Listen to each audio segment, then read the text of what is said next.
뉴스 브리핑입니다.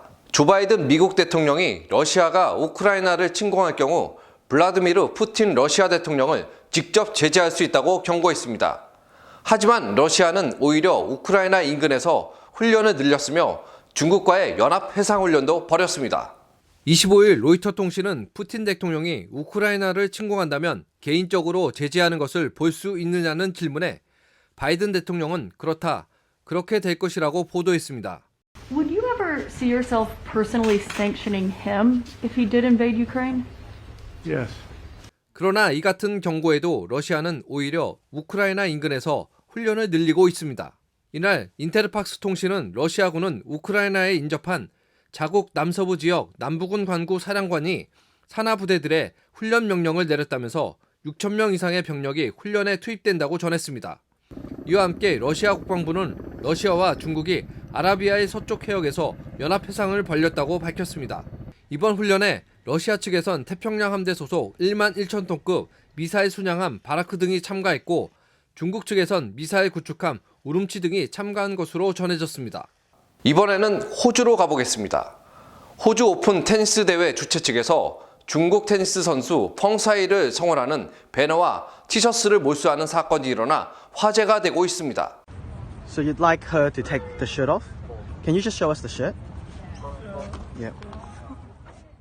최근 소셜미디어에서 한 영상이 널리 알려지게 되었는데요. 호주 오픈 측 경호원은 펑사이는 어디에라는 문구가 쓰인 티셔츠를 입은 입장객에게 다른 옷으로 갈아입을 것과 해당 문구도 보이지 않게 해달라고 요구하는 동영상이었습니다. 주최 측은 23일 티켓 판매 조항에는 상업적 또는 정치적 복장 그리고 배너 또는 구호를 내걸어서는 안 되게 되어 있다고 해명했습니다. 이번 사건에 대해 여자 테니스계의 레전드 마르티나 나브라틸로바는 호주 오픈 측이 중국 스폰서에 굴복해 인권 이슈를 덮으려 한다고 지적했습니다. 그녀는 지난 24일 그저 측은할 따름이다.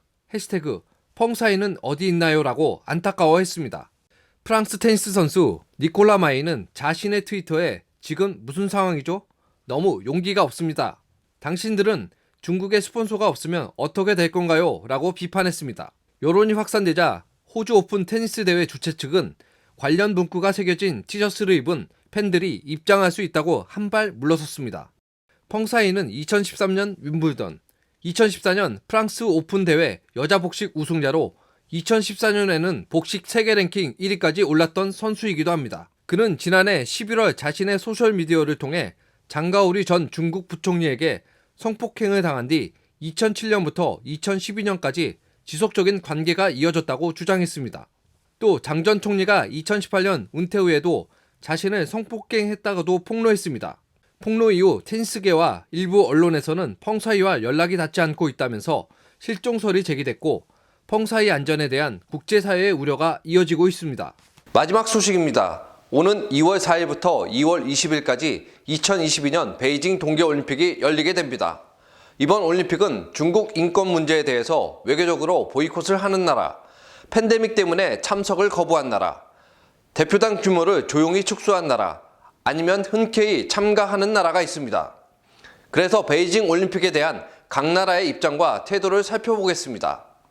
작년 12월 6일 백악관은 신장에서 일어나고 있는 제노사이드와 반인류 범죄로 인해 미국은 2022년 베이징 올림픽과 장애인 올림픽에 대표단을 파견하지 않을 것이라고 발표했습니다. 12월 8일 영국, 호주, 캐나다 등도 잇따라 베이징 올림픽에 대한 외교적 보이콧을 선언했습니다.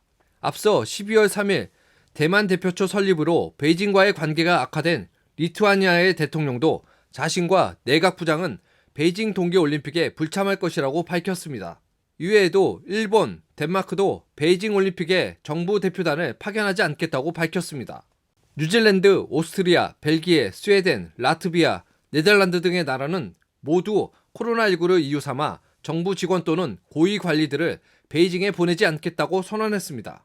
북한은 참가하지는 못하지만 중국을 전적으로 지지 응원한다고 발표했는데요. 중국은 북한의 결정을 충분히 이해한다라고 입장을 밝혔습니다. 러시아 대통령 블라디미르 푸틴은 일찍이 베이징 올림픽을 지지한다고 선언했고 서구에서 베이징 올림픽을 보이콧하는 것은 옳지 않고 받아들일 수 없는 것이라고 비판했습니다. 그 외 폴란드 대통령 안제이 두다, 아르헨티나 대통령 알베르토 페르난데스, 파키스탄 총리 임란 칸, 카자흐스탄 대통령 카심 조마르트 토카예프도 베이징 동계올림픽에 참석할 예정이며 유엔 사무총장 안토니오 구테레스도 참석 의향을 밝혔습니다. 지금까지 NTD 뉴스 브리핑이었습니다.